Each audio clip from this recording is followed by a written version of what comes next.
Hello, welcome to the channel. My name is Genevieve and this is Thunderbird Handcrafted with Genevieve. And today we are going to be making my own pattern, the Quilted Tote Bag. I'm very excited to share this tutorial with you. It's been a little while since we did a recorded tutorial, but the way that this came about was I was looking for, I don't know if anybody has seen them, they're kind of like the bookish Dior bag style pattern, but to make it quilty and potentially with a panel. And every quilted bag that I found, when I would get the pattern, I felt like it was wrote in quilting lingo, which I'm an aspiring quilter. I am definitely not a quilter. And I know that that novice in me definitely in some quilting circles is faux pas, but I'm trying, and I think I gained some points for trying. But I'm a bag maker, and I'm a McCall's pattern sewist. I've been sewing for close to 23, 24 years now. So when it comes to quilting, when I would look at quilting patterns or bags that were wrote by quilters originally, I always felt like the lingo was so hard for me to wrap my brain around. So I decided, you know what, I really want this style bag. It can't be that hard, can it? To write a quilted tote bag pattern. And while I was at it, I was like, you know what? I'm using all of these things from our shop. I'm using a book lover panel. I'm using one of our dynamic fabric kits. I'm using our binded and dyed woven binding. When I write this pattern, it would be a really great way to also showcase really the three known products in our business. So it kind of fell into my lap, and I worked on the pattern, and here we are today. So I just want to ask you all is if you are watching this video today, please, if you are new here, subscribe to the channel. If you don't have alerts, I do live sewing sew-alongs here in the channel as well. So if you want the alerts for those live sew-alongs, make sure you click the alerts. Feel free to leave comments, questions. Please share it with your friends who are bag makers, but also not quilters. And then make sure you check out the details of the video, because that will have all the links for all the things that I'm using. And if there's something you see that I'm using that I don't have the link for, please feel free to leave a comment and I'm happy to share that with you. So with that being said, let's get started on the quilted tote bag pattern. So here we are, the quilted tote bag. So this is one of my original drafts. Your quilted tote bag will not be this large. Your quilted tote bag will be about 1 inch or 2 shorter in width. It will be a little bit smaller in height, but not much.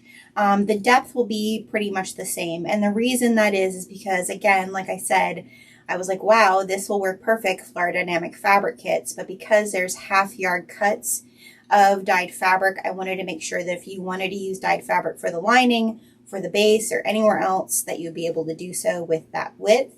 So that is why it is a little bit smaller than what you're seeing here. I was lucky enough that the other two that I made of this bag, I sold.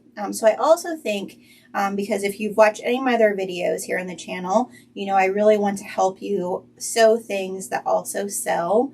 And so I do think this bag, especially during the fall holiday market season, is a really great kind of make that gift basket, handmade little special thing that someone will buy. It's also very bookish, which you also, if you follow me for any length of time, know that that is also a theme. And so you could fill it with someone's favorite books, or design one based around someone's favorite book series, and then add maybe the special editions of those books in there to give as a gift. So this is the quilted tote bag, but like I said, yours is going to be, and ours today is going to be a little bit shorter in width, and you'll see that when we're finished, we'll compare the two together. So your finished sizing is going to be somewhere between 17.5 and 17 in width. It's going to be probably around 12 and a half, 12 in height. And then it's also going to be 8 in depth. The reason I say somewhere in there is because it depends on how you bind your bag. Now, I like to do what I call a professional fold over binding. That's where you lay your binding, you stitch a 1/4 inch, and then you fold it over and stitch on top. I know for a lot of people that's too time consuming. So a 1 inch binding where you just are folding over. If you're doing a professional bind, you're probably going to take a little bit more of that height and width away. And if you're doing a fold over binding, it's going to give you a little bit higher and a little bit wider. So just so you can keep that in mind. It's such a fun bag to put together. I feel like you won't be able to make just one. It has great side pockets here for like external items that you would want to, you know, have separate. Then we're going to do it with the tie on the top. But I am going to be showing, if you go into my recorded videos, the Bob and Buddies bash on 10/3. I do have a video where this bag is also made, but we do a zipper placket. So if you're someone who doesn't like just an open bag, I do show how to do a zipper placket and what the measurements are in the Bob and Buddies bash. Okay, on October 3rd, 2025. So inside we have a slip pocket right here at the top for your phone. And then we also have a key clip because that's one of my bag pet peeves. But it's just a nice open bag. Like I said, it's a great catch-all bag for the van or the car to put all the things, whether it's you're going to the gym, going to the library, taking your kids to school, going to work, throwing your lunch and your purse and everything all in one bag. It's great for that. I do bind my patterns like this. I highly suggest if you are a digital downloader of patterns. This is an idea from my friend Katie over at My Little Shindig to get a binding machine off of Amazon.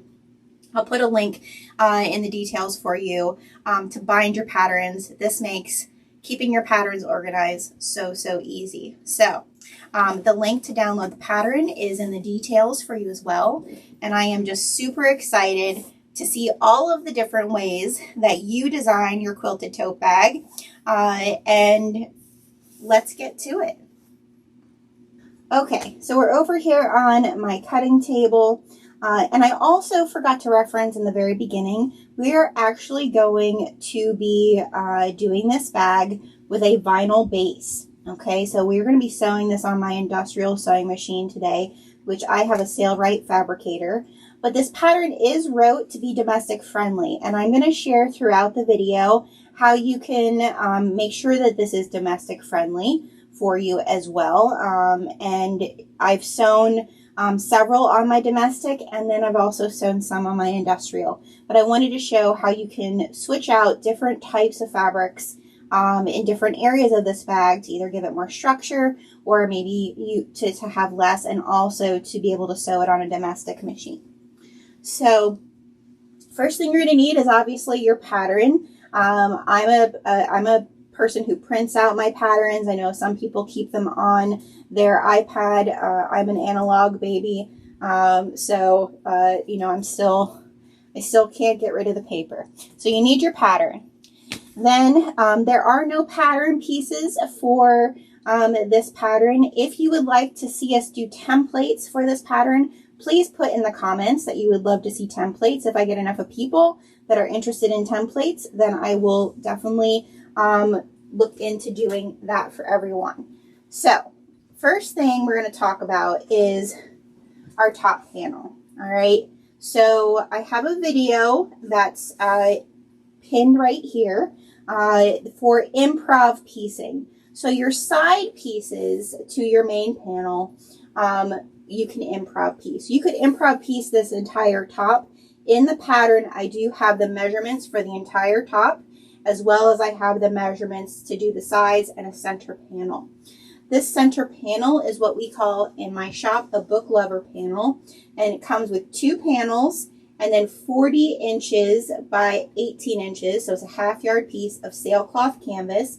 So it's perfect for quilting, home decor and bag making, as well as some apparel like bucket hats and so forth. But you get the 2 panels, you get a little bit of the coordinate color, and then you get 40 inches by 18 inches of the coordinate print to go along with it. This one here is called Girls Day In, which has all this cozy gaming tea vibes going on, right? So what I did was I pulled one of our dynamic fabric kits, which is a monthly kit that we release, that I only do 20 of them a month. And it comes with 2 half-dyed pieces of fabric, and then also fat quarter prints. So I pulled one that we did in July of 2025. It's called the Llama-tastic Dynamic Fabric Kit. And it had this great green, which I thought it's a little bright, but it still goes good with our little matcha coloring here. We also do a monthly dye drop, which is like 25 pieces of a variety of bases of dyed fabric, all made with my hands. And so this was October 2025's drop, which was called Mulled Cider. And I felt like it just pulled this kind of salmon-y color in. So we did that. So I used fat quarters. I used some dyed fabric from a kit, and then also a half yard of dyed fabric from a release that I did, and then the book lover panels. But these top panels, like I said, all the measurements are there to do it like this or to do a full piece, whatever you're looking for. Now, since we're doing this on the industrial machine today, I interface this with a fusible fleece. So if you were doing, I could have interfaced this with some foam, but I decided since I was doing the vinyl, I wanted to do the foam on my interior, which is what this piece is right here. So I did my foam on my interior to give it some more structure, and then I decided to just do the fusible fleece on the panel parts. Since I already had vinyl for the base, and I didn't want too much difference of a thickness from that. That's the main thing when interfacing I have found over the years of sewing, is pieces that go together, just make sure that kind of your thickness is similar, okay? So those are our 2 top panel pieces, and our base that I interface with a foam interfacing from Waywack. All my interfacings, I used to get them from a bunch of different places, and I have just found, living here in the country, to know that I'm going to get it in a decent amount of time. Getting it from Waywack is probably my best bet. Now the vinyl I'm using, this vinyl I just thought went super cute with the panel. This is from Idle Blooms. She is a sweetheart. I highly recommend checking out her vinyls. I do get some of her hardware occasionally, but I just felt like this is definitely pulling a lot of the vibes, and I'm so excited to see how this all turns out. The other thing that I am going to cut, and I'll show you guys that when I cut it, is I am going to cut a piece of Decoville Light to go in the bottom piece of this piece of vinyl, so that when we fold it up, there's kind of like a very bottom centered piece. So that's our front, back, and bottom are these, and then our big interior piece. Now these here, so let me just organize myself. This here is our sides. So I have some bind and dyed already cut to top my pockets. This is the exterior of the bag, and then these are my pockets. So all I'm going to be doing with these is I'm going to be folding them in half, topping them with my binded and dyed, and then that will be my pocket, okay? So these are my pocket pieces. Your pocket pieces, your sides, and your lining sides are all the same. Now, because I was using a fair amount of fusible fleece, I did interface my pockets with fusible fleece. My exterior sides I interfaced with just like a 101, just to keep them a little thinner, because you have to remember we're going to be binding this, okay? And then my inside I did a fusible fleece, just to kind of meet what my foam is going to be like, okay? And you'll probably see like here, especially in the foam, I tried to leave about a 1/4 inch. We'll probably be cutting this down a little bit once we get our exterior. You'll see me do that. I'll probably be cutting that down a little bit. This is our pocket piece, which then we'll fold, and we'll top that with some binded and dyed as well. So those are all the pattern pieces. I have a 6-yard bundle of our binded and dyed. We do sell it in 3 yards as well, but the 6 yards is exactly what you're going to need for this bag. And then I'm using 1 1/4 inch, which is what I say is like professional binding, where I'm going to take it, I'm going to stitch along the top, and then I'm going to fold it over and stitch again. Okay. So 6 yards of our binded and dyed. I have 2 40-inch, 1-inch pieces of webbing. This webbing is from Dream Big Creations. So there's a 1 inch of that. And then I have a bunch of tags and woven labels. So I have some woven labels from 3 different places. One is from Sewing Blurbs, one is from Jolie Lee Creations, and the other one is from Carolina Little Stitches. And then I have 1 tag from our own collection. It's a mirror that says, "You deserve the same kindness you show others." And then, of course, my logo tag. We collaborate with Jade and Chris from the Heartwood and Hide on our cork tags, and they are where I recommend that if you want logo tags yourself, I highly recommend you go over and reach out to Jade and Chris. Jade is amazing. There is not a 3-month wait time. Most times they pump them out a lot faster than that. But if there is a 3-month wait time, I'm telling you, it is worth the wait. Okay. That is all of our supplies. I am using some Saya Swag thread as well, Tech 70, and the color is Coral Reef that I am using. So I'm excited to see how that all turns out. So now what I'm going to do is I'm going to cut out the piece of Decoville Light for the center here. While I do that, I can let you guys go and hopefully download the pattern and get yourself ready to go to make your own quilted tote bag.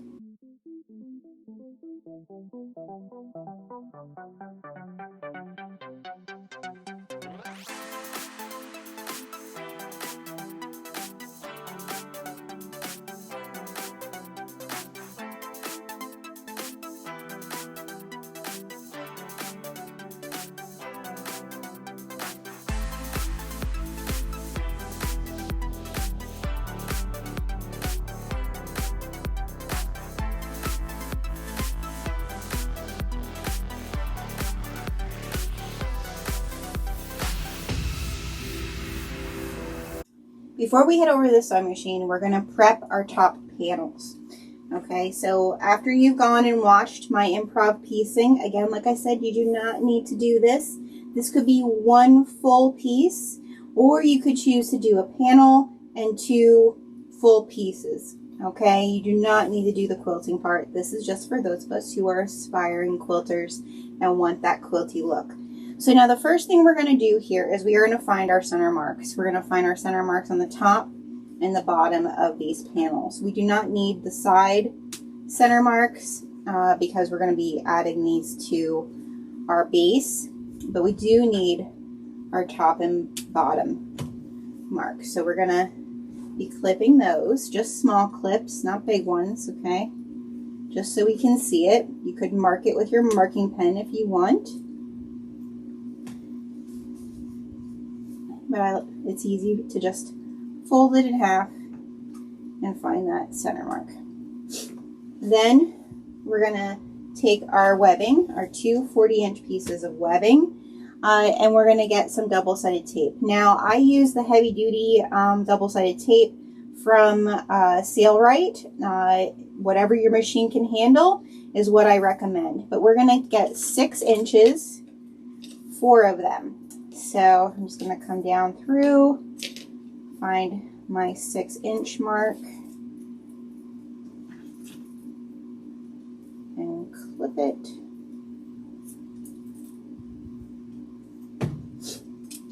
And we're going to stick that.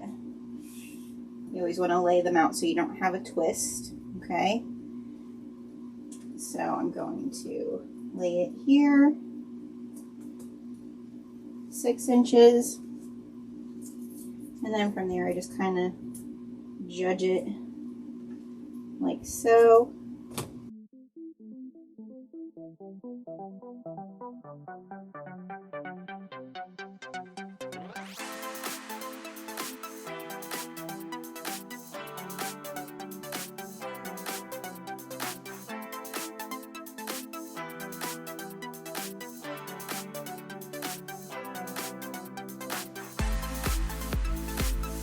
Now if I wanted to do any quilting on the outside part of this, like top stitch it or do like a zigzag stitch or maybe a different stitch that my machine did, I would do that before I add my handles. But since I'm not doing that today, I'm just going to add my handles. And at that 6-inch mark, when I'm laying, I'm going to probably go about a 1/4 inch off the end of my panel. So I can show you there. I'm going to go about a 1/4 inch off the end of my panel, and I'm going to be centering my handles, trying to get that center of my 1 inch and then straight up. Okay, now if I wanted to add a woven label to where my handles are, which I'm going to do, I would take care of that now with some double-sided tape as well. So one thing I find with woven labels is I like to put a piece of woven, a piece of double-sided tape on the inside, because when I'm stitching it, many times it'll shift because they're silky, and I just like to make sure that it's going to lay nice and flat. And then I'll put a piece of double-sided tape, if I can find the end here, on the top and the bottom. I think probably on this side I'm going to put it. So we'll see once I have my webbing on there how that looks.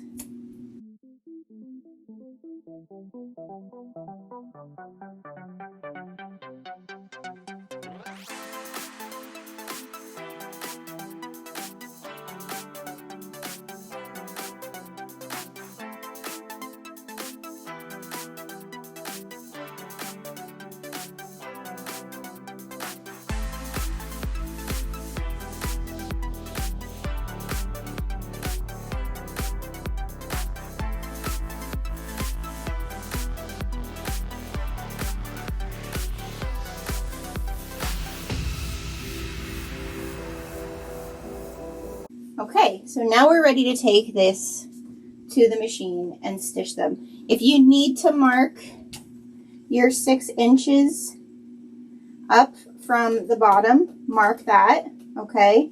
Mark your 6 inches, because then that's where you're going to stop your stitch, where you can do a back stitch or a block stitch, you know, like the block with the X. You could put rivets there if you want to.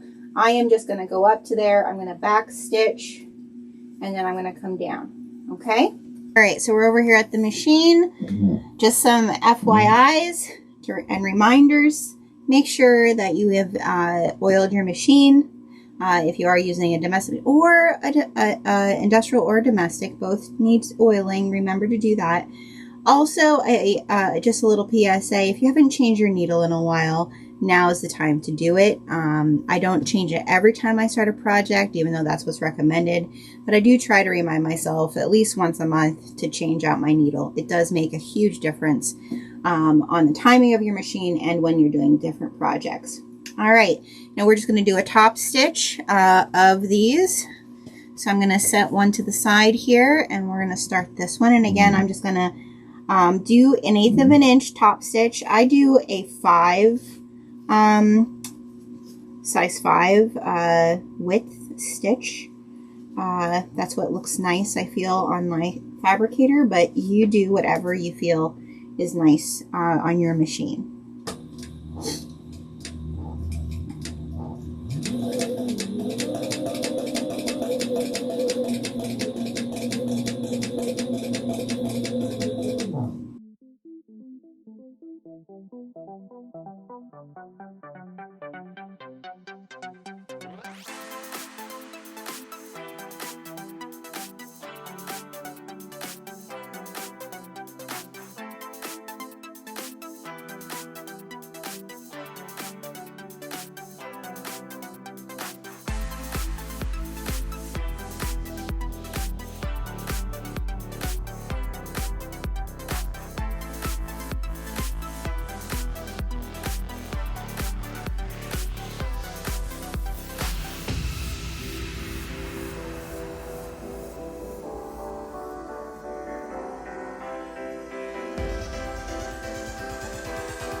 And there you have it. There we have our 2 top panels with our webbing ready to go. We're now going to add our bottom exterior to this and give it a nice finish. Now before we add our exterior front, our exterior bottom to our panels, we want to measure where we're going to put just some decorative stitching, and to a certain extent it's also stitching to help the bag just lay nicely at the folds. Okay, so what we're going to do is we're going to take our ruler and we're going to measure in 3 1/4 inches all along both sides. So here I'm measuring, I'm using a vinyl marking pen since we're doing my vinyl. Here 3 1/4 inches. Up here 3 1/4 inches. And up here 3 1/4 inches. Okay, so what these lines are, and because the way this vinyl is made, I can kind of keep an eye on where I need to keep my stitches. I'm just going to make a couple little marks just to keep me straight. It will help me create a stitch line that is almost where it's going to fold towards the bottom. Because once we attach this, we're going to make another stitch, and you'll see about 1/4 inch from this straight through both pieces. Okay, and then that's going to really help us have a very nice fold at the very end. But what we want to do is once we stitch, we can stitch this now. You can place your tags where you want them. So that's what we're going to do now. I'm going to get some double-sided tape. Okay. And I'm going to get my little ruler. Okay, so I like to look here where that line is going to be, and because there's going to be 1/4 inch gone from here. Yeah, so if I do 1.5 inches down and lay my tag there, I think that's going to look pretty nice. So I'm going to do 1.5 inches down. We're going to go stitch these on, but I'm going to place them while we're here. And I'm going to stick. And this tag is a part of our Goosey tag set, Silly Goose tag set. There's 3 different tags that are a part of it, but I thought this mint color and the pinks went really well with the panel and with the vinyl. All right, so we're going to go stitch our tags down, and then we're going to stitch our decorative top stitch across our vinyl, and then we're going to attach our 2 panels. All right, so let's do that.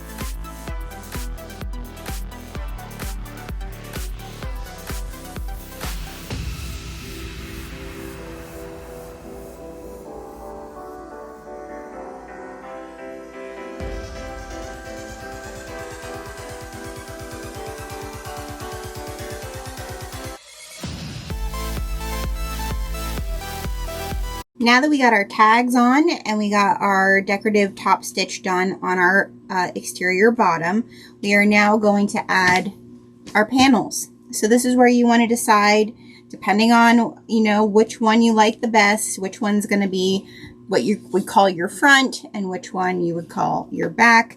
Really, this bag is kind of a reversible, but this is like really up to you. I always say the side with your logo is the front, but that is completely up to you. I think I am going to use this one for the front and this one for the back. So I'm going to set this aside. And now what we're going to do, because remember we found our center here and we found our center on our bottom exterior, we are going to match those centers. Now, do not stress, and I'll show you because mine is, if your top panels are a little longer than your exterior bottom, this is most likely the case. We are going to be cutting all of that down with a straight edge once we get our lining connected. Okay, so just don't stress about it. Mine, as you can see, has an overhang. It's completely okay. That is the way it's meant to be. So I'm just going to clip these on, and we're going to reduce our stitch length. I usually go to about a 3 on my industrial. Like I said, if you are doing this on a domestic, this is the part where it really matters that whatever you interfaced your top with, your bottom is about the same thickness. Okay. So again, because I did vinyl, I only used fusible fleece on my top panels. I did not use the foam on my top panels. And if I was doing this on my domestic, I would do my entire bag in fusible fleece would be my interfacing choice. The foam that I have here, the foam is a little much, at least for my domestic, and I have a Bernina 475 QE. But if you feel like you can manage it, more power to you. All right, so our seam allowance is a 1/4 inch. So we're going to start at a 1/4 inch seam allowance. We're going to back stitch at the beginning and the end. Okay, and then we're going to flip it and we're going to top stitch it. But I'm going to put my exteriors, put my exterior panels onto my exterior bottom, and then we'll go from there.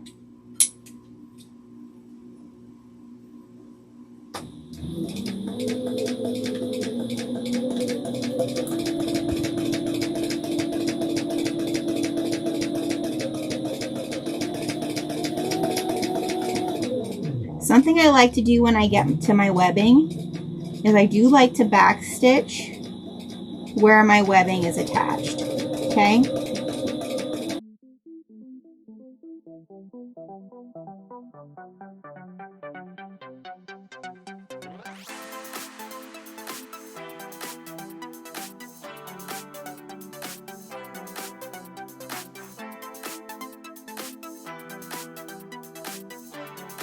There's one. You always want to make sure that your webbing is out of the way. I'm going to line this one up with my center mark.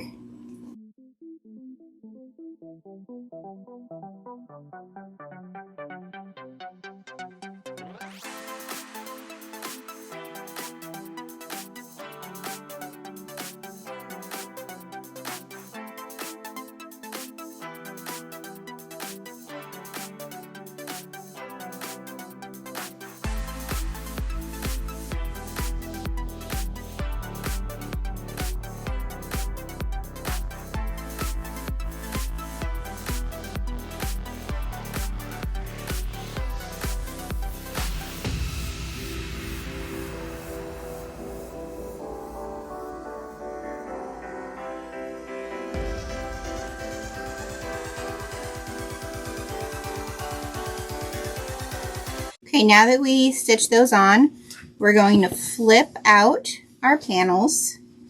Because I'm using vinyl here, you're going to find that it might be a little bit harder with vinyl, but you can use a roller here if you want, finger press it. So I'm going to push the panel down because that's where I want to top stitch. I want to top stitch this to the vinyl. Okay, so I'm going to take a little bit of finagling, but you can do it. I can do it, right? And now we're going to top stitch this all along here. 1/8 of an inch.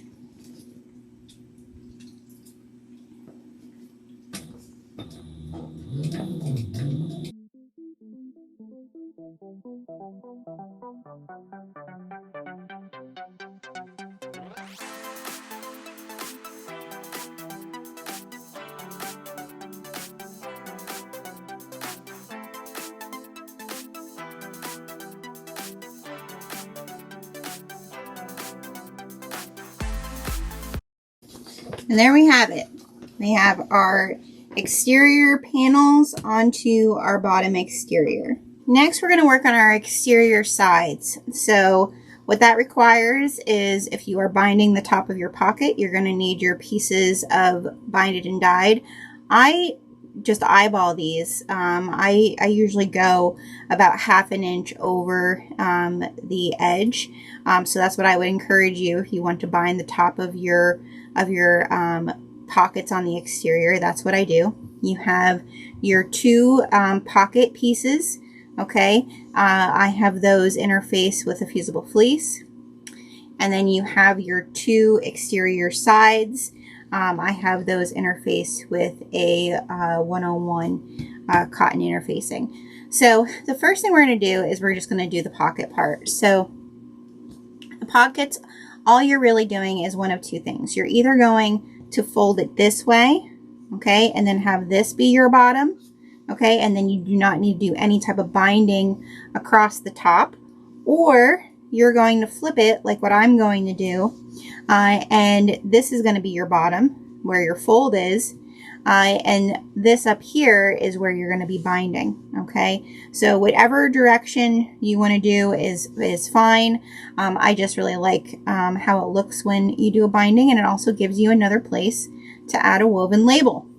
So that's what we're going to be doing today. So I'm just going to quickly, I call it stay stitching. I know other people call it other things, but I'm just going to do a stay stitch right across the top here at like an eighth of an inch, just to hold my pocket together.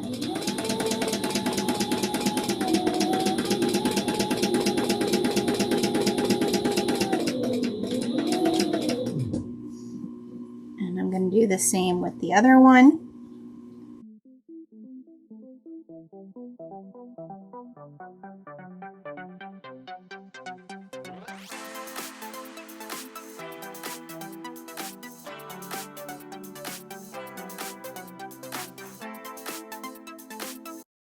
And now we're going to bind the top of these. So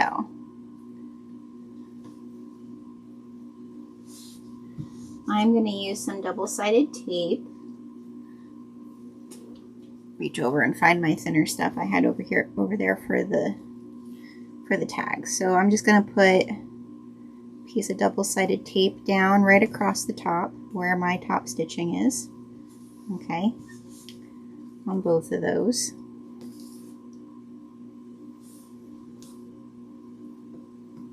All right, and then I know I have a woven label that I want to use for at least one.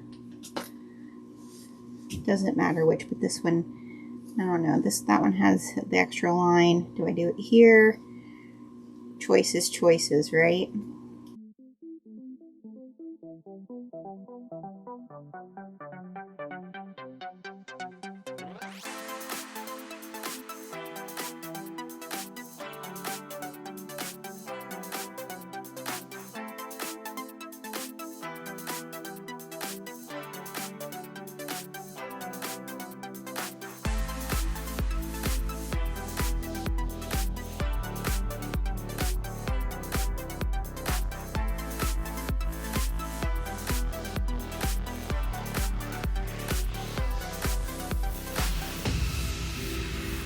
And then I'm gonna lay my binding as centered as I can get it across the top there. And don't be afraid to kind of stretch out this binding. If you're using binded and dyed, it's like a bifold, a bi-weave binding. So that means the weave is going in different directions. So there is a little bit of stretch, so don't be afraid. That's what I love about it. Don't be afraid to stretch it out a little bit. Okay, and now if you're using a regular fold over binding, you wouldn't need to do this. You would just a 1-inch fold. You're just gonna fold it over, stitch it on, you're done. This is what I call professional binding, where you stitch it down first, then do the fold over. So that's what we're gonna do here today. So I'm gonna start, and on this binding, like I said, it is a 1 1/4 inch binding. So this is literally a 1/4 inch, where you can see this line where I'm going to top stitch. So it's nice to be able to like follow that. So I can just follow right along there and stitch this binding on. Back stitch at the beginning and the end.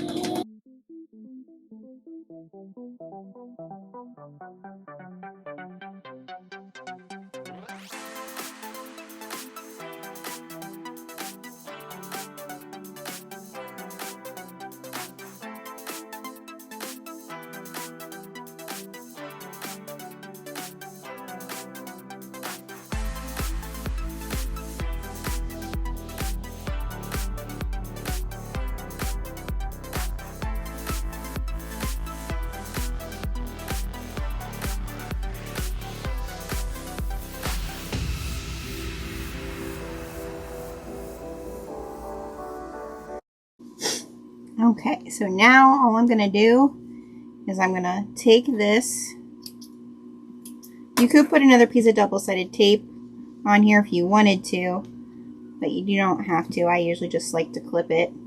Now you can see I have this really nice fold over binding.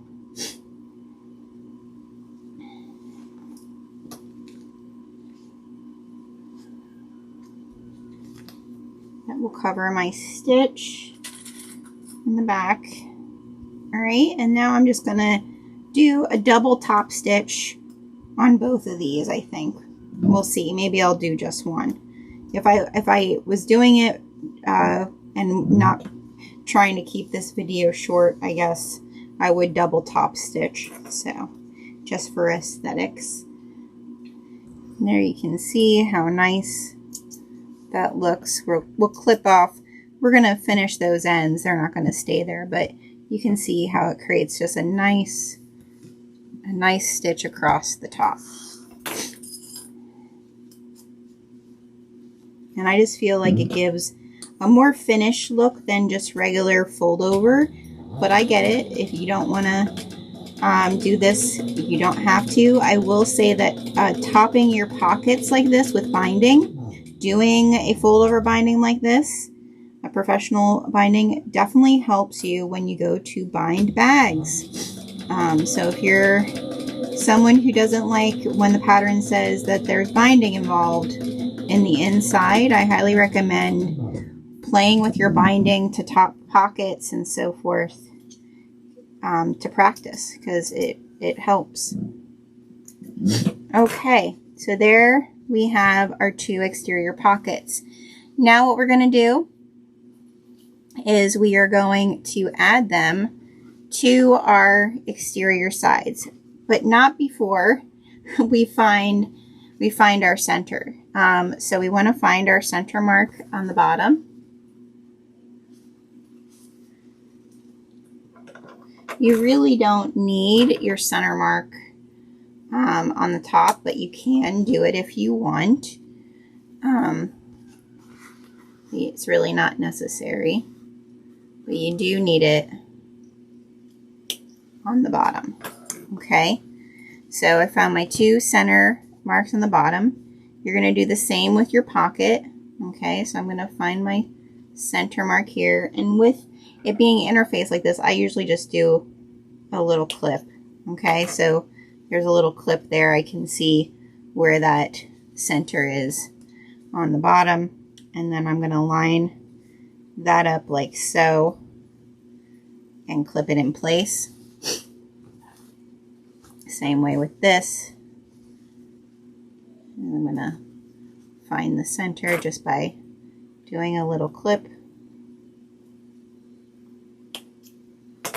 Okay, find where that is for my center. Okay, clip. All right, I'm going to put a clip up here just to hold everything.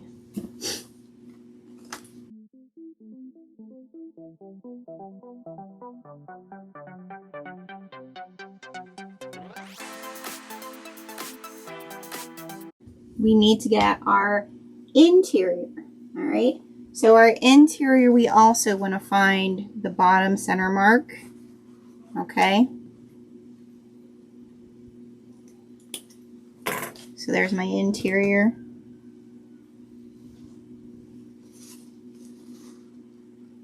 There's my other interior. Okay, and what we're going to do is we're going to put wrong sides together. So have your interior facing down, your exterior with your pocket facing up. Match those center notches, okay, and clip in place. Okay, and then I'm going to clip the top, and then take that pocket clip and clip the sides. Okay, so there's one.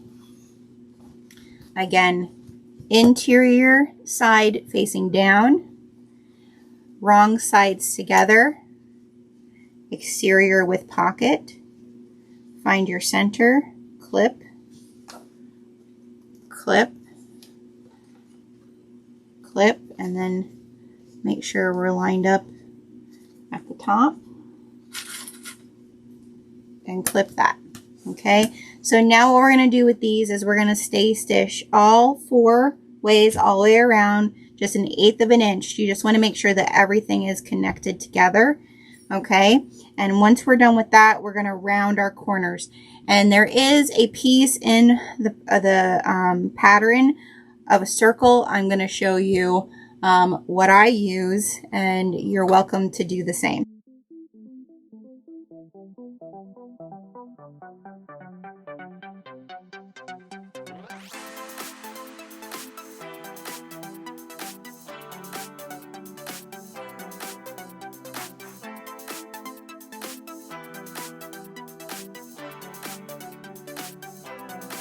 Okay, now for rounding your corners. So there, like I said, there is a pattern, a circle pattern piece, if you want to use it. I'm going to show you what I do, because it wouldn't be true Thunderbird handcrafted fashion if I didn't show you hacks for stuff. There are round things everywhere in your sewing room. Just take a look around. It really doesn't matter the size of the rounding. It's really however you would like. You know, your double-sided tape is a circle. The bottom of your spools. I'm sure there's jars. I'm going to use a pattern weight. My mother-in-law does resin, and so I'm just going to use a pattern weight. I just put it here on the corner. If you can see that. There we go. So you can see I just lay it on here, and then I get my marking pen, and then I just find where that curve ends and begins and mark it. So this pattern weight is a 3-inch. I do find the 3-inch, like what is in your pattern, it does look the best, but really it's whatever you have at your fingertips is perfect. So we're just going to round these off like so. All right, and then I'm going to take my scissors and I'm just going to follow that line and cut through all the layers. I'm going to clip off those ends of binding while we're here.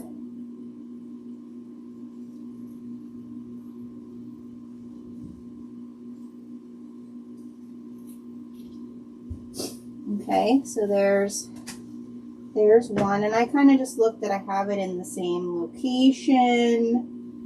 Yeah. you just want to round those corners. This does make it easier when you are binding. Remember, this is exterior binding we're going to do. We're not binding the interior of this bag. So I do also find that by rounding this, it does help for, again, practice when you're binding. So there we have our rounded corners for our exterior sides. Next, we're going to do everything we need for our interior extras. Now, once you make this, and this is kind of where I've been with this pattern, now I'm thinking of all the other things I can add to the interior. If you watch, like I said, the Bob and Buddies Bash for October 3rd of 2025, you'll see that I also add a slip pocket for my iPad. So I feel like you could add a water sleeve, a water bottle sleeve. You could add just like a mesh, like little catch-all pocket. I think there's lots of things we could add to it, and I foresee in the future potentially an add-on pack to this pattern. But that, you know, being a small business owner, that patterns are not my main thing. I'm not sure when that'll happen, but I am very excited to see all the ways you add to your quilted tote bags. So what do we have here? We have our pocket piece and a piece of binding for that pocket. I also have a woven label to add on to here. And then I have an 8-inch piece of binded and dyed and a swivel hook for a key clip. I forgot to say a swivel hook at the very beginning. It's just a pet peeve of mine. Every bag needs to have a key clip. So let's do our key clip first. So the way that I do a key clip with my binded and dyed is I'm just going to fold it in half. I'm going to stitch down the one side, just do a double stitch down one side and up the other.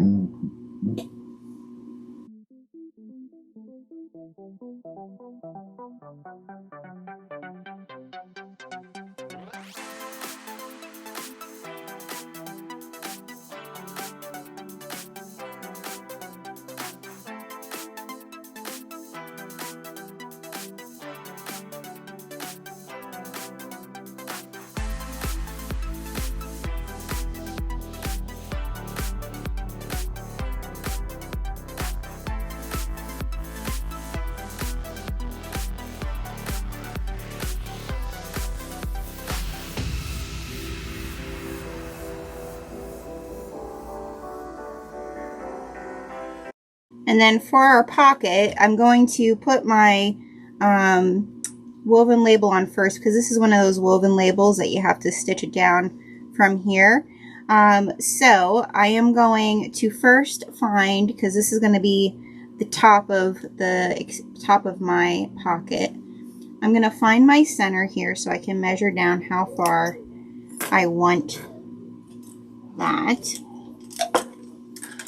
And I think I'm just going to do like, I guess 1.5 inches would be good. I'm just going to make a little mark there. Okay. And I'm just going to add some double-sided tape to either side.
Like so.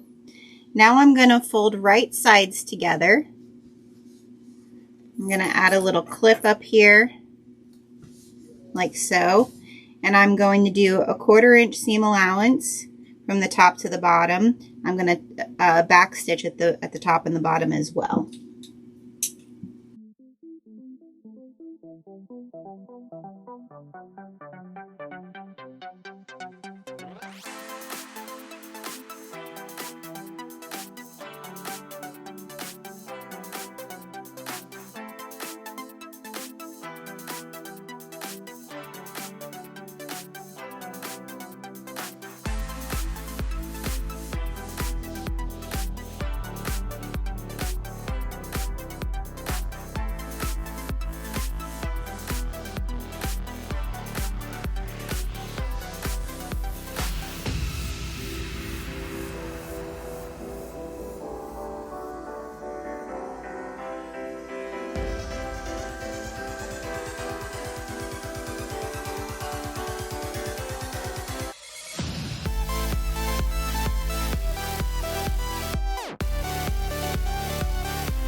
We're going to stitch this at 1/4 inch. If you are doing a professional binding, if you're doing fold over binding, a 1 inch binding, you don't need to do this. Just fold it over and top stitch.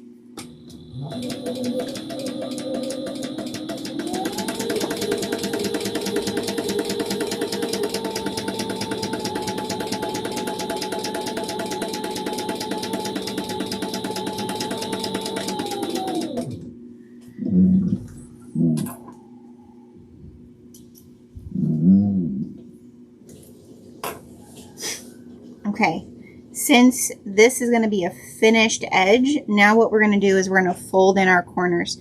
So I like to do like a triangle fold and then fold it in. And what that allows it to do is then all of the edge, the finished edge is not, the unfinished edge is not showing. So then I just like to clip that on the edge there to hold that in place.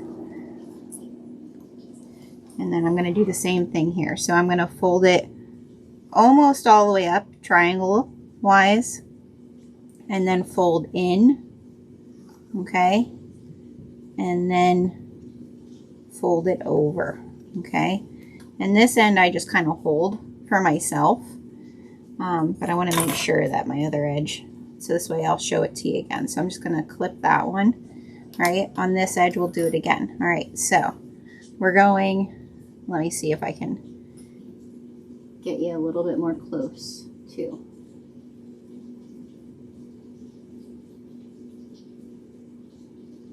Nope, I think that's as, ooh, that's as close as we're gonna get. All right, so all I'm gonna do is I'm gonna fold it in a triangle up.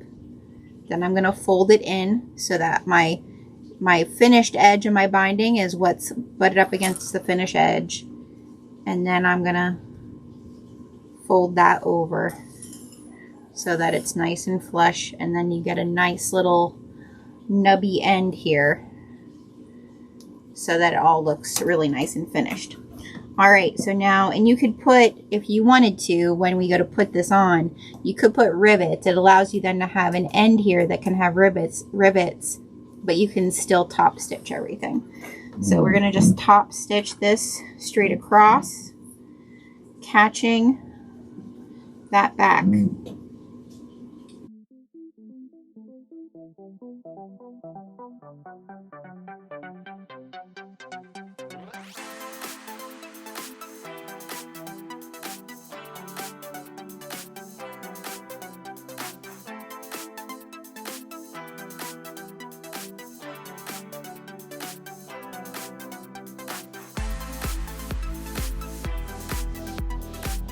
Then the back looks nice. Okay, so there's our interior slip pocket and our key clip.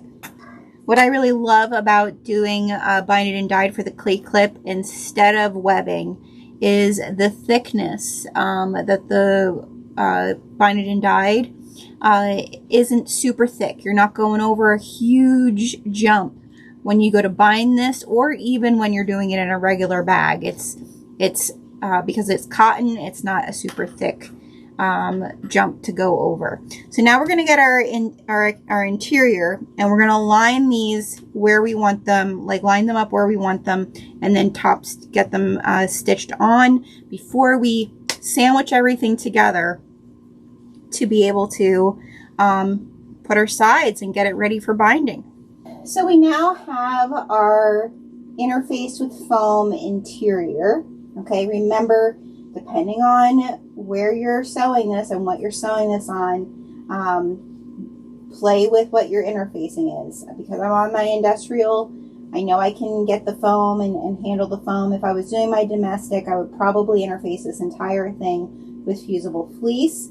But what we're going to do now is you want to make sure that you did your center marks on both ends and in the center. Okay, so on both center areas. All right, and you're gonna decide. It really doesn't matter right now once we sandwich together, but you're gonna decide which end you want your pocket, your slip pocket, and your key clip. I always say towards the back of the bag, but that's completely up to you. So we're gonna measure down from our center back of our lining 4 inches. We're just gonna put a mark, okay? And then I am going to put double-sided tape just to hold it in place so we can get it over to the machine. I'm going to put double-sided tape along the edge of my slip pocket. Okay.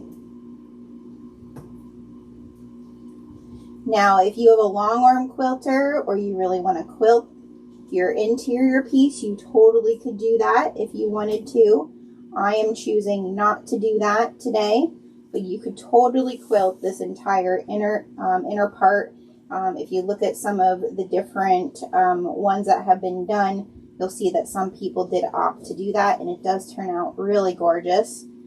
But I feel like this bag, you know, as much as it is a way to practice your binding, I think it's a good bag to also practice some of those fun different quilting designs that you want to do, like on the exteriors of your bags and so forth.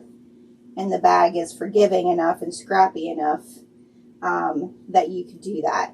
So then I am following, since my tag has a little center mark here, I am just following where that is going to line up and making sure that this looks straight.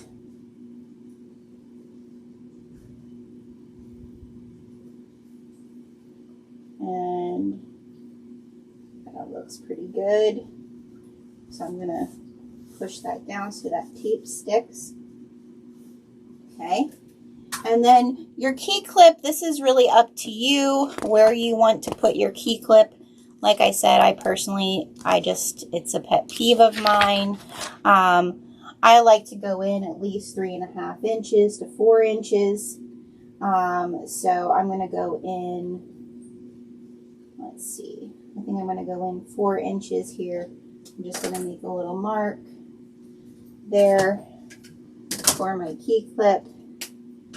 And I'm just going to clip that baby into place. So there you have it.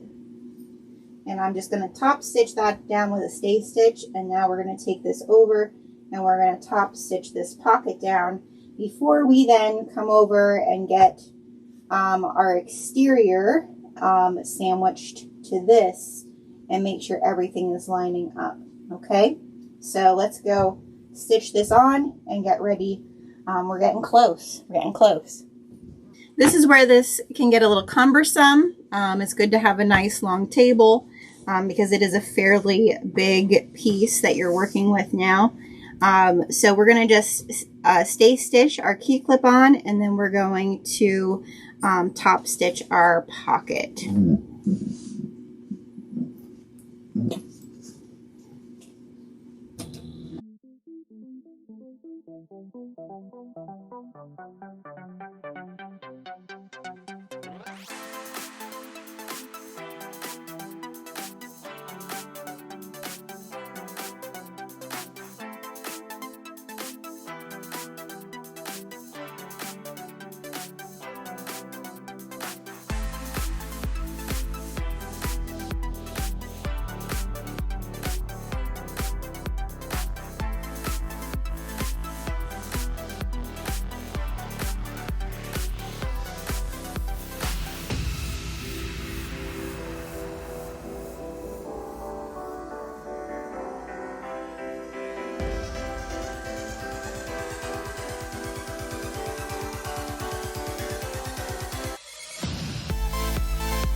Okay, so now that we have that done, before you go and add any additional interior options, double check your exterior on top of your interior, okay? So here's mine. Because, you know, your interior is a measure and cut, and I'm guilty of this myself, as you can see right here. I must have added an extra inch onto this. So if I was going to add any other interior options over here, I would be losing an inch that I might have measured down, okay? So just keep that in mind, that if you're going to add anything to your interior, that before you do that, if you could, oh, this side is fine, I'm lining it up to my pocket side, that side is fine, okay? But this side has excess, okay? I want to cut this excess off against my exterior before I add anything additional to my interior if I wanted to. So we're going to do that real quick so you can see me do that. So I'm just going to line my ruler up so I have something to guide me. Take my rotary cutter and I'm just going to cut that excess off so that my exterior and my interior are the same length. While I'm thinking about it, I am going to just mark my center here, okay? All right, so I have that done. Now, if I wanted to, I could add additional interior items to this. So before you go and stitch things down, make sure you line that up, and then if you're adding anything to your interior, now is when you want to do it, okay? Don't put everything together if you're going to add more to your interior, okay? But just a little tip if you want to do some other fun stuff, like an iPad sleeve or anything like that, make sure you line everything up, make sure everything is the same lengths, and do it before we sandwich things together and stay stitch things. Okay, now that we have all of our interior complete, we are going to turn our interior right side down, okay? We're going to get our big ruler because we want to square everything up before we start clipping it, okay?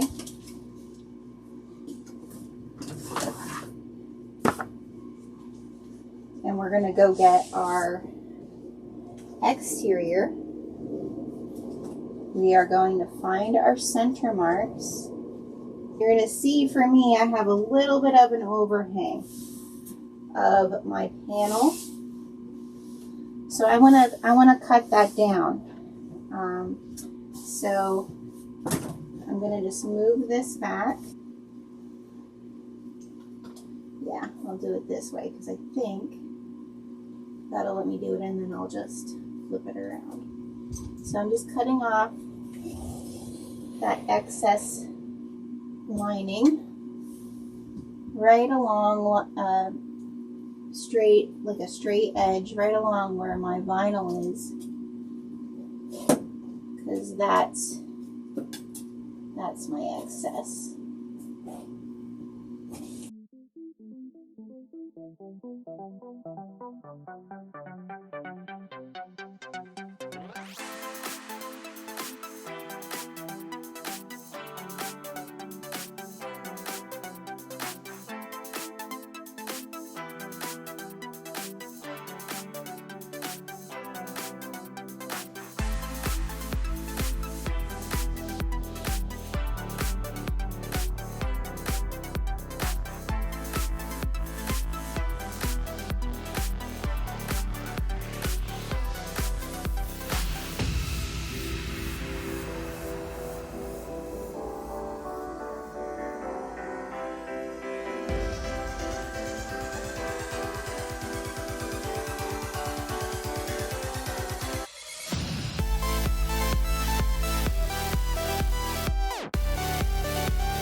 Now we're going to take this over to the machine and we're going to stay stitch. We're going to stitch these together all the way around, okay? And then we're also going to stitch them together in the center. We're actually going to come to where this decorative stitch is, and we're going to stitch right underneath it, just another 1/8 of an inch top stitch right underneath that line. And that's going to create our bottom of our bag. So let's go over to the machine and do that. Okay, we're over here at the machine with our bag. And just, I'm going to do it anyways, just so I don't have to pull it apart. But just remember, wherever you want this pocket to be, think about it before you sandwich everything together. Okay, because I originally said the pocket is nice towards the back of the bag. Well, this time it's going to be towards the front of my bag. So just keep that in mind. I am going to do the stay stitch from the top. Okay. The thing you have to remember with that is with your key clip, just make sure you're grabbing that. All right. And then we're, like I said, we're just doing like 1/8 of an inch all the way around.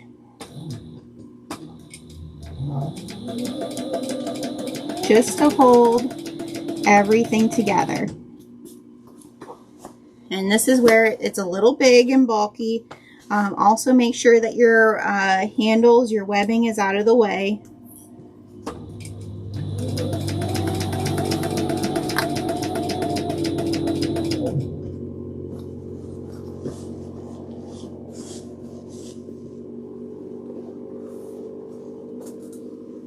And just kind of use your finger or a stiletto to guide you with everything. And if you have a back wall like me, just make sure that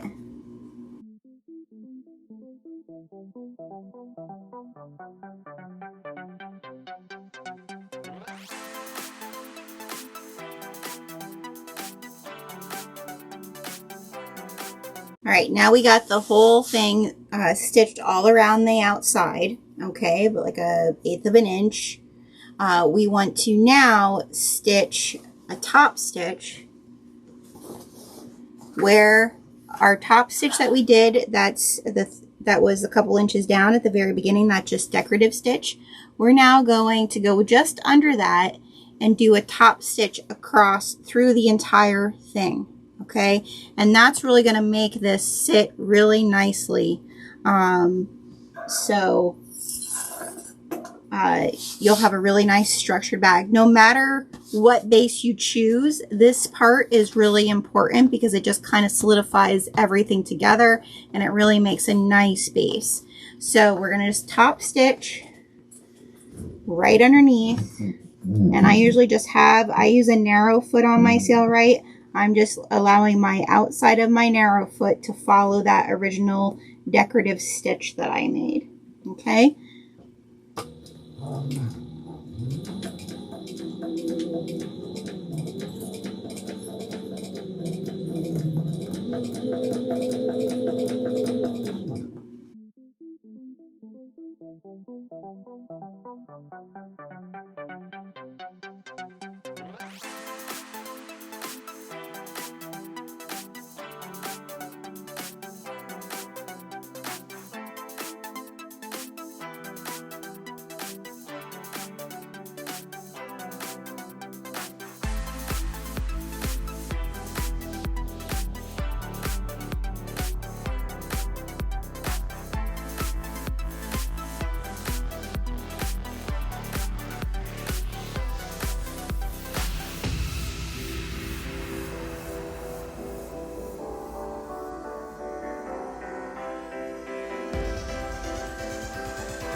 So there is the top stitch right underneath that decorative stitch that we did, okay?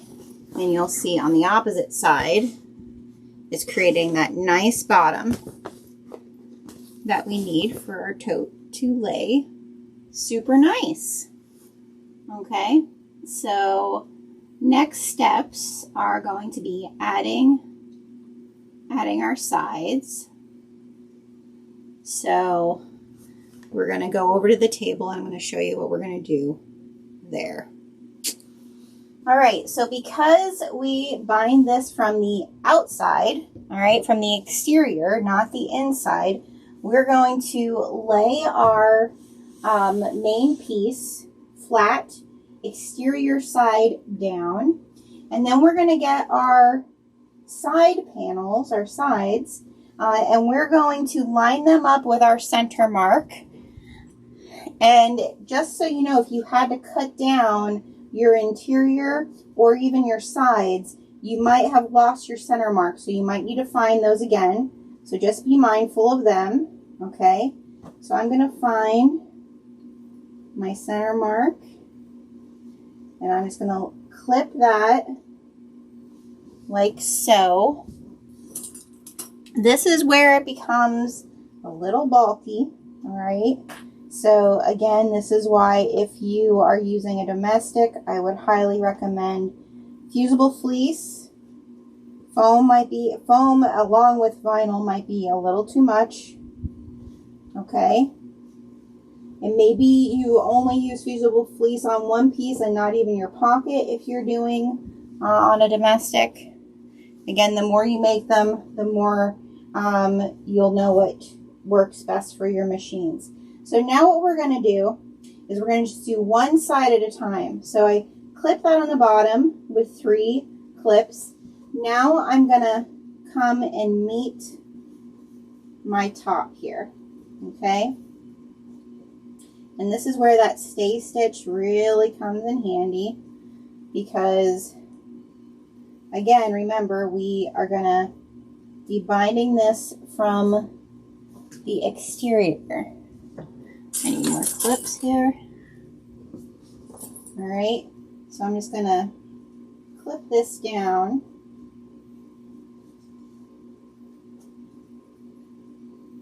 With 2 clips. And then I'm going to bring up my other side and find my top. Okay. And I'm going to clip those. Now I'm going to go and clip this the rest of the way and stay stitch these together. I'm not going to bind it yet. I want to stay stitch them together. And then we're going to do the opposite side. Okay? Something you can do here to make this easier on yourself. So this is pretty thick with this foam, the vinyl, and all of this interfacing here. What I'm going to do is because this isn't stay stitched, I'm going to come in and clip some of this out. I don't want to clip my exterior and my lining, but the interior of those with my pocket, I can totally get rid of some of that. So that way it's thinner right there on the curve, and rounding those corners really, really helps. This is where a stiletto is your friend. So I highly recommend using a stiletto for these next parts, both piecing everything together and then also when we get to the binding. So I find stitching from this direction around is the best. You can choose to do the opposite direction, which I will do when we go to bind. But when I'm first putting it together, I feel this way is better because then I can make sure I'm getting, hopefully, some of that lining because I want all of it to be pieced together. All right, so we're just going to back stitch at the beginning and the end. I'm doing, you might as well say it is a 1/4 inch seam allowance. That way you know you're catching everything, and we will trim that down a little bit when it comes if you are not doing like if you're doing 1 inch fold over binding, you won't need to trim anything down. But if you're going to bind the way that I bind, you might need to trim a little bit of it down so that you're not catching, so you're not seeing any of your stitches. Okay, so we're just going to I'm going to stitch this down, and here we go.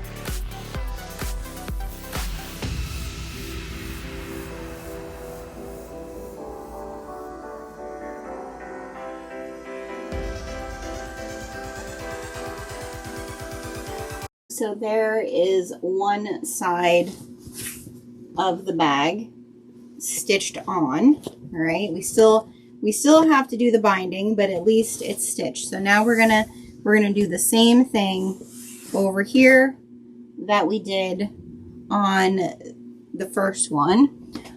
We're gonna take our exterior side, and before we go too far ahead, I'm gonna do like I showed you, where this part is kind of bulky and a lot.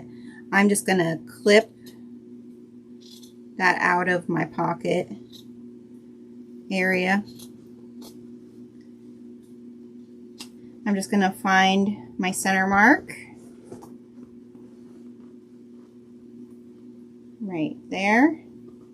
I'm gonna clip that in place.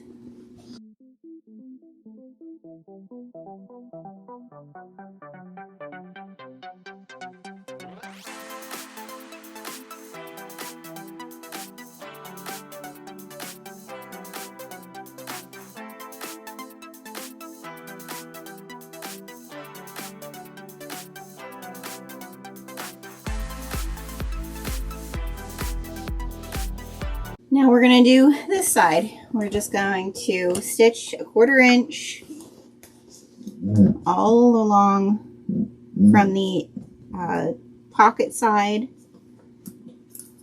Use that stiletto, okay, to hold things in place. Back stitch at the beginning and the end.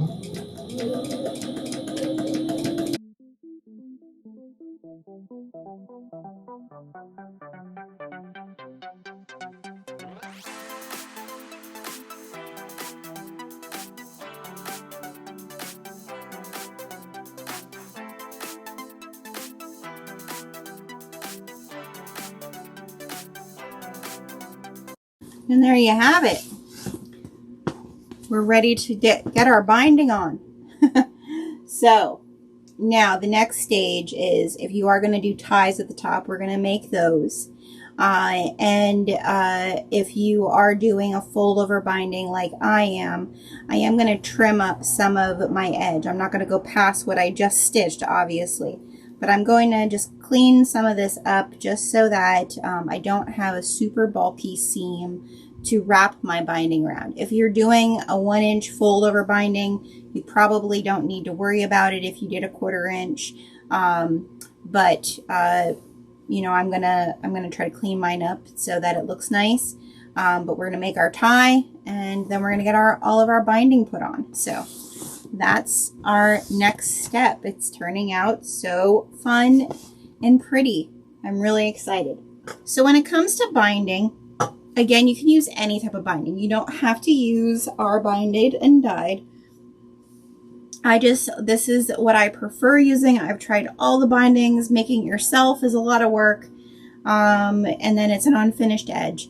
The elastic binding that you buy, I've always found that it's too stretchy and can create some bunching. The tacky, sticky stuff I felt always gummed up my needle. So this woven binding, it's hand dyed. We have lots of different colors, binded and dyed. We have it in the 1 1/4 inch and the 1 inch. Again, like I said, I prefer the 1 1/4 inch, but it's really up to you. My son has a 3D printer. This was the I guess prototype. We have them in like a wood grain as well as like a blue variant. Orange was just what we did the test one with. But what I found is nice about having a binding spool like this doing this bag is because you're doing a lot of binding. Okay, so we're just going to wind this on here, and then what's nice is if you have an external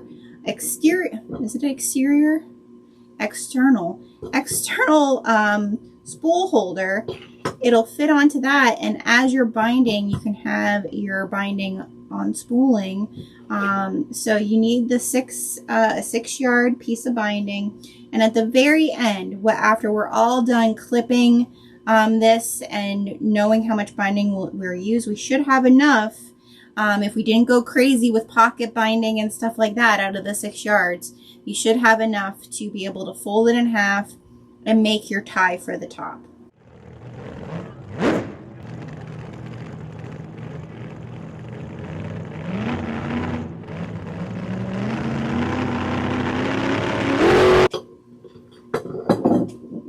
Okay, so now I'm just going to unspool it from here, and what I'm going to do is I'm going to start. I'm actually going to put it on the other side of me. I was like, why does this feel weird? I'm going to put it on the other side of me because I'm going to start clipping my binding. I'm going to do from the outside in, okay? Because I want my raw edge to be where the pocket is.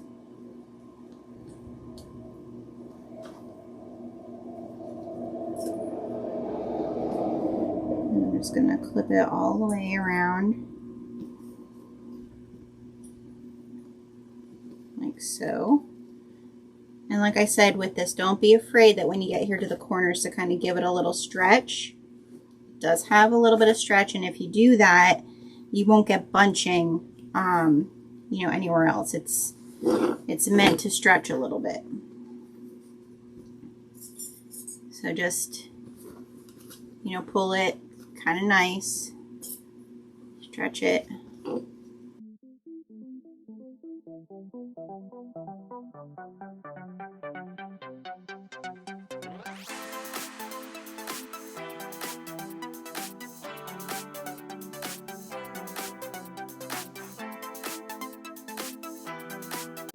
And now when I get to the end here, I'm just gonna clip it like a 1/4 inch above, just so I know I have enough. All right, I'm gonna set my binding spool aside, and we're gonna bind one side. And I'm gonna tape from this angle just so you can kind of see how I go about doing this. Again, with it having vinyl, this is a little bit more trickier than if the whole thing was a cotton woven of some sort. Or a canvas, so just keep that in mind if you're going to try to do vinyl. I don't suggest that to be the first thing you try, because it does make it a little bit trickier to do. So we're gonna do our 1/4 inch seam allowance, or just follow right along the line of our woven binding if you're using binded and dyed. Back stitch at the beginning and the end. Grab that stiletto just to kind of hold everything in place.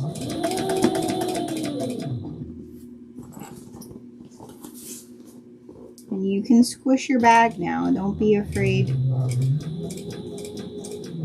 That foam is forgiving. We just want to be following right along that line.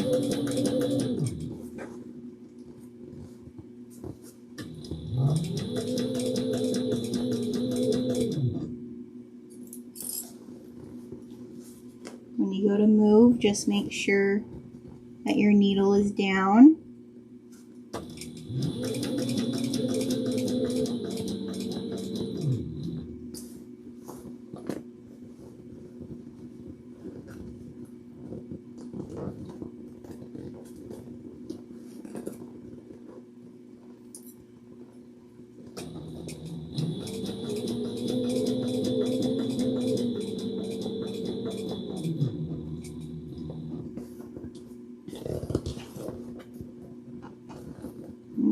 went to this corner here, so I just kind of want to see how my turn is going to be. And I want to hold my binding in that turn, okay? So I'm going to hold the stiletto, come down into my turn, keep my needle down, turn my bag a little bit, do my next stitches, hold that binding in place, turn my bag a little bit until I'm all the way around that turn.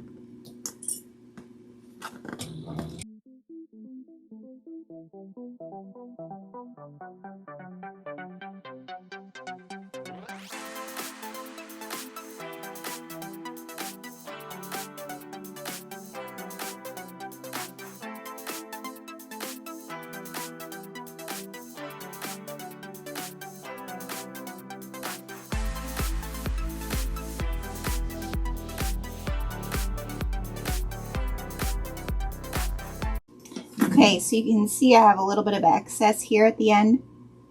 That's because there was an area at the very beginning when I put this on, I wasn't kind of pulling it to make sure that it was stretched.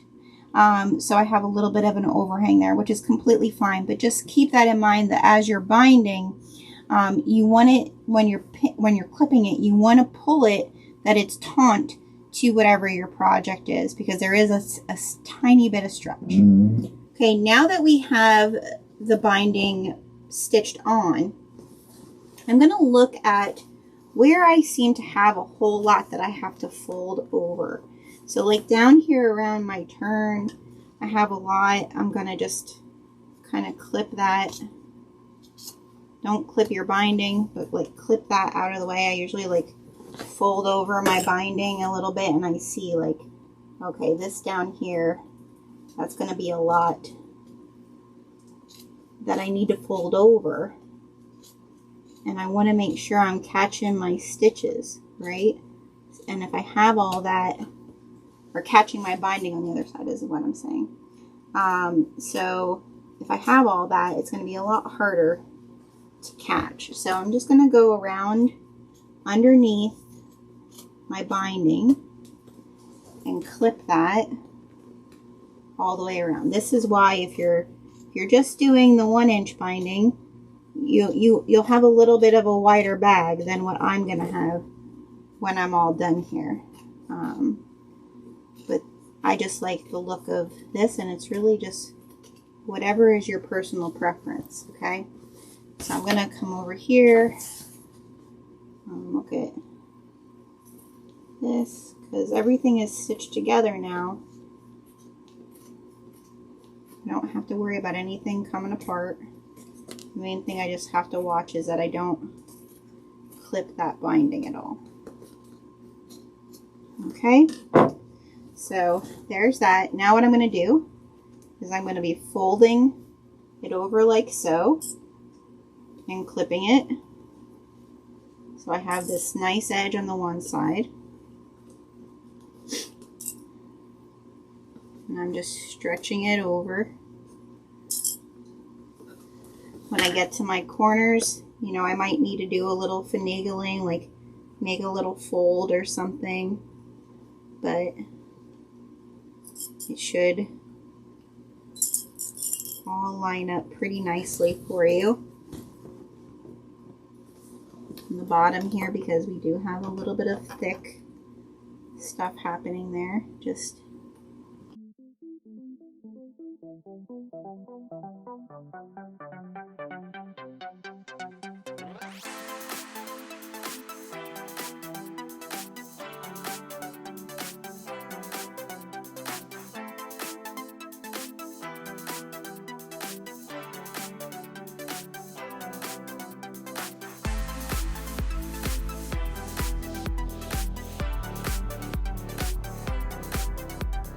now that we have this clipped, we're going to top stitch it from the outside, right along the interior line, which was where our fold was.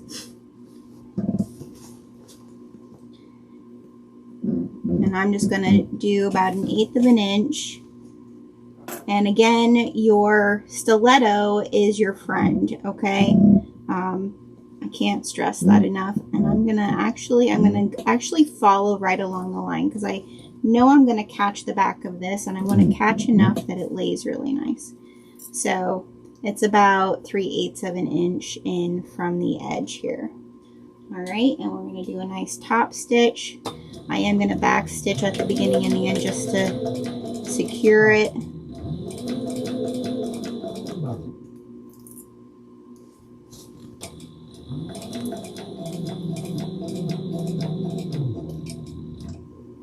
Remember to keep your needle down.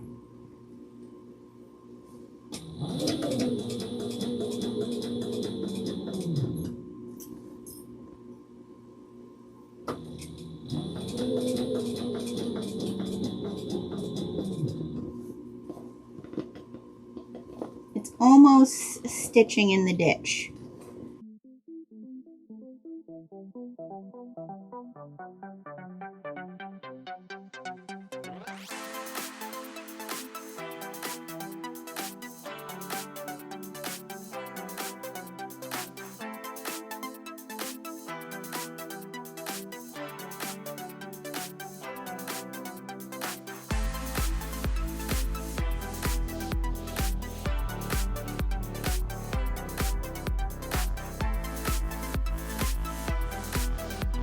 Okay, let's see how we did.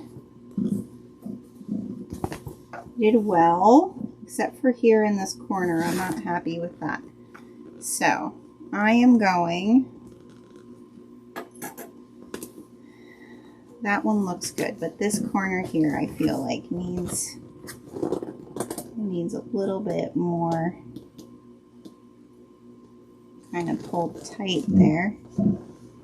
So I'm just going to follow my stitches again.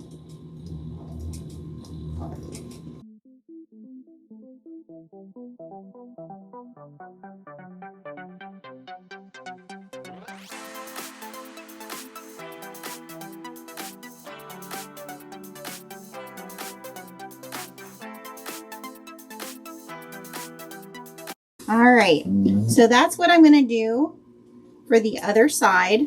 All right, so I'm going to do the same thing on this side and the same thing on the top. But I'll show you once I get to the top how I'm going to do those ties. Okay.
Okay, now that we have both of our sides binded, we're going to do our top. And then this is where we're going to see what we have left over to be able to do our tie in the center. So what I usually like to do is I like to start from the one side. I'll lay my binding like so, and I'm going to clip it all the way around and see what I have left over. So I'm just going to clip around, and the thing you want to do when you get to your corners here is you want your corners to be tucked in towards your sides, not towards the front. We want to tuck them in towards the sides. So as we come around here and we're clipping, we're going to tuck our sides in, and then I'm going to put a clip like right after it. Okay. Remember to do a little bit of stretch.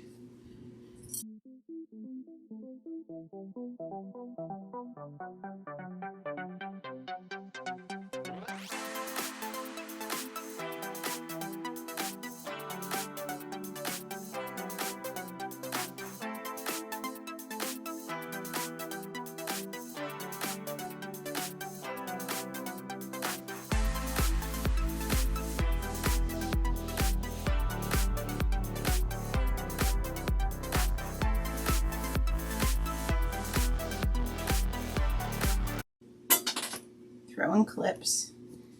All right, so now we're coming here to our end, and I want to show you how to finish this and finish it nice. So the way we do this, I'm going to pull these clips down this direction a little bit, is since this binding is 1.25 inches, I'm going to measure in 1.25 inches, and I'm going to make a mark. I'm also going to make a mark at 1.75 inches because that's where I'm going to start my stitch. Okay. Now here, I am going to clip. I'm going to, where that 1.25 inch mark is, I'm going to make a mark there. And then I'm going to make a mark right after I sew this corner. I'm going to make a mark there because that's where I'm going to stop my stitch when I put this binding on. Okay. And that's going to allow me to finish this really nice. Okay. So I'm going to clip my binding like so. All right. Now, this is what I have left of my binded and dyed. I'm going to set my bag aside, and I'm going to show you how I'm going to make the ties. Okay, so for the first part of this, I'm just going to do like I did originally with my binding. I'm going to find that end where I'm going to start. Remember, I made that mark at the 1 3/4 mark. That is where I'm going to start.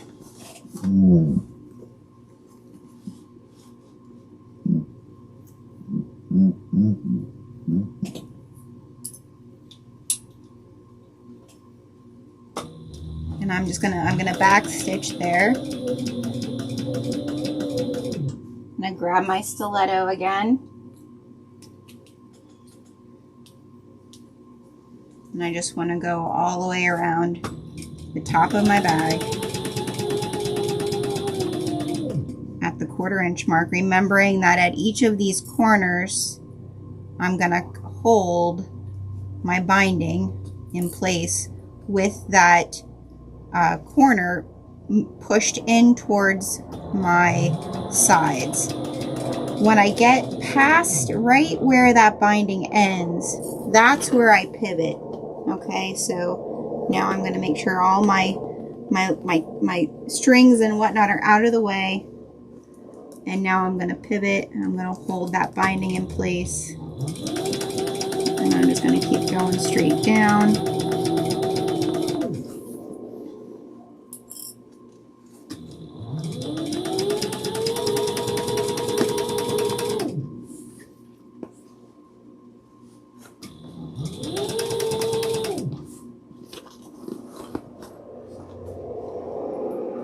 when I get to where my tie is, I'm gonna go there, but I'm also gonna do a little back stitch because that just makes it more secure. And I'm gonna keep going.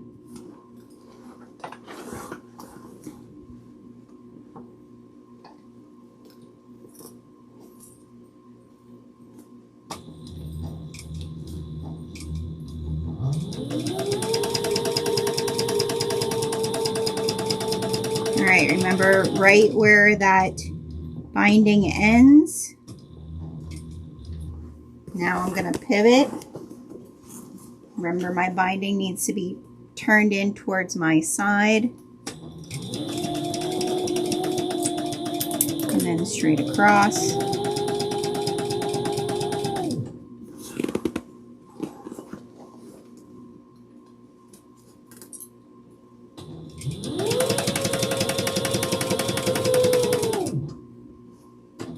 My binding right where it ends is where I'm going to pivot.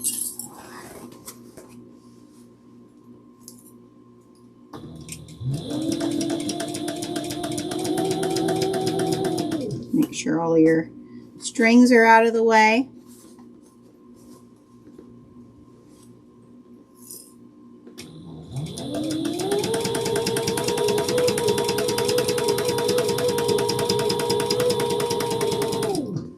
Get to that tie plate piece, we're gonna back stitch, hold it in place. Now I'm coming up to my key clip, so I just want to feel that that key clip is not in the way when I'm gonna stitch. You don't want to stitch over that, that'll be a broken needle. Okay, and I'm coming up on my turn where I'm gonna pivot and stitch a little bit and stop. Okay, so I'm gonna just hold this in place.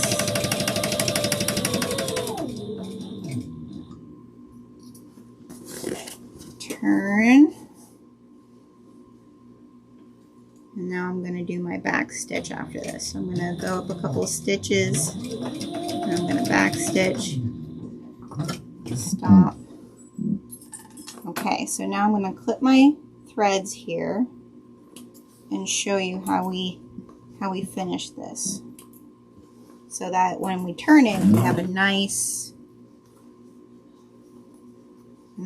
flush area. So this one is going to stay the way it is. This one we're going to turn. Okay, we're going to lay them just like so. I'm going to clip them in place just to hold it. All right, and we're going to put this bag, we're going to turn it down so that we can do a diagonal from that top corner to this corner, the top corner to this corner. So I need to get this under my machine.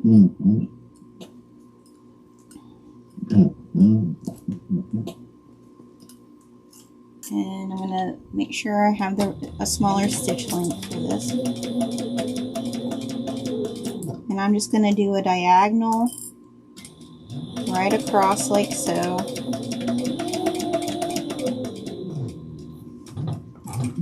Okay, and we're going to clip that. And we're going to clip this off. Okay, and look at that. Perfect. Perfect, perfect. So now we can just lay this straight down again. I can start back there where I ended my stitch. Do another little back stitch again. And just go straight across and meet my other stitches. And now when we go to turn it,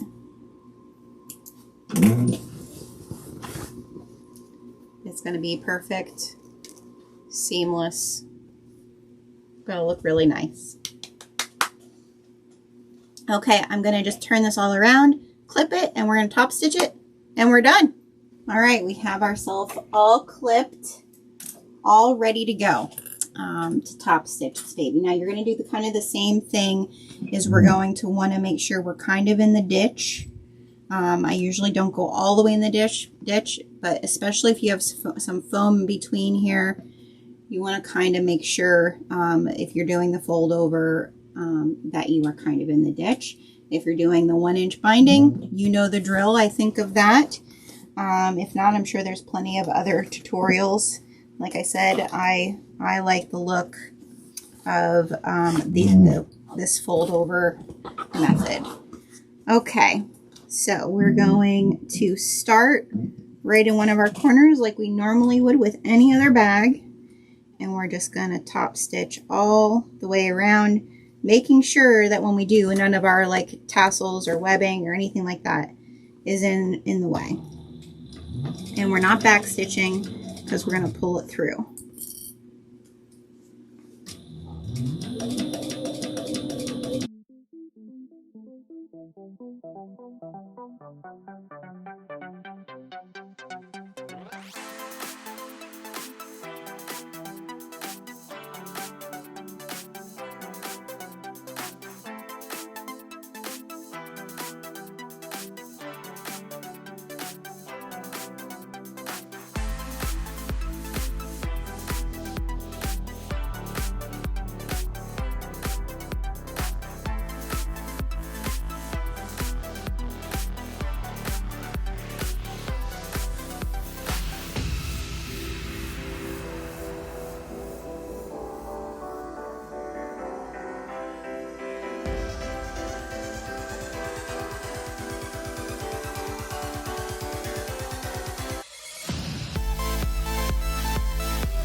We did it! And it turned out great. I'm so excited to see this all come to life. I hope you are excited to make one yourself or that this tutorial helped you. If it did, please, again, give me a thumbs up. Make sure you're subscribed. Share it with some friends. Go grab the pattern. The link is in the details for you. I would love to see the ones you make. So feel free to join my Facebook group. I do have a link in the details to my Facebook group.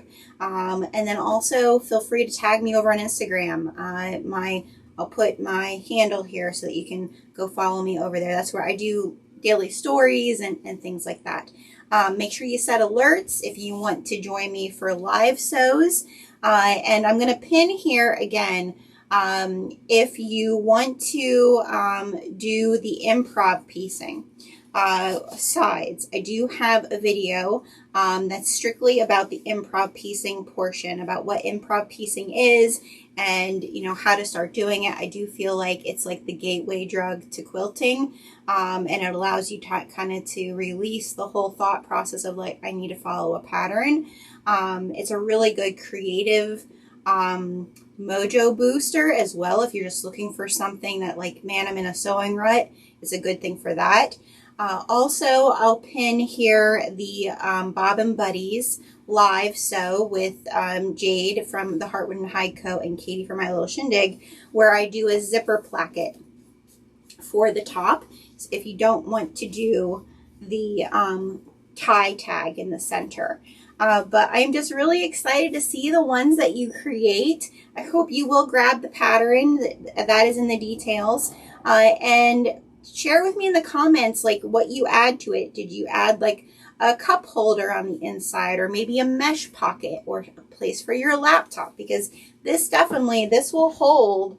And oh, I want to show you the comparison. I have a MacBook Pro, and just to give you a comparison of like how big this actually is and what it will hold, it will definitely hold my MacBook. Okay, so I could totally put a MacBook sleeve in this bag, especially with the foam. It keeps it, nice and safe. If you added a zipper placket, it would be really great for that. Here is my original one, like I showed you at the beginning. Again, when it comes down to it, that's the difference. It's maybe, let's see, I think probably about an inch. It's, well, maybe 2 inches. It's about 2 inches smaller on the sides, but similar height, similar depth, so that you know that this is what the pattern will actually give you. All right, everybody, thank you so much for joining me. Again, like, subscribe, share this video with friends. I hope that this inspires you to be an inspired quilter and maybe start quilting with me a little bit. But definitely go check everything out in our shop, and I'll see you next time. Thanks.